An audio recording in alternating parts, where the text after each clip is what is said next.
হাত গুনতে গুনতে কিন্তু তোমার মানুষের হাত থেকে মাদুরদার হাত হয়ে গেছে।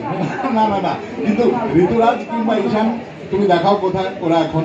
না, ওরা ওয়ানডেতে ঢুকেছে, টি-20 থেকে ওয়ানডেতে ঢুকেছে, এবার আস্তে আস্তে ওয়ানডে থেকে টেস্টে ঢুকবে। আচ্ছা, ঠিক আছে। সেই সেই সেই ট্রানজিশনের সময়টা তো নিতে হবে ডেফিনেটলি। অবশ্যই না, রবীন্দ্র জাদেজা মানে সত্যি বিরাট বড় এক্সাম্পল। আচ্ছা, তুমি তো মানে ক্রিকেট, প্রপার ক্রিকেটে যাচ্ছি, কিন্তু ক্রিকেট ধরি আরেকটা জায়গায় আসি। সত্যি বলে সত্যি কিছু নেই, সেটা 12 জনের গল্প, 1 ডজনের গল্প তুমি বলেছো।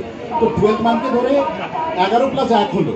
তো এইখানে মানে ক্রিকেট পাগল তোমার মতন তার সঙ্গে কানেক্ট করলে কেউ আছে?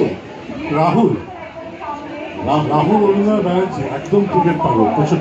এবং উপমহাদেশে ক্রিকেট সচেতন তো মোটামুটি সবাই, মানে কাস্টের মধ্যেও তাই ছিল।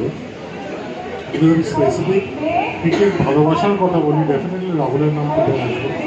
এছাড়া সুভদ্র, অনির্বাণ, অর্জুন চক্রবর্তী, পরম একটু ফুটবল প্রতি বেশি ওর আগ্রহ।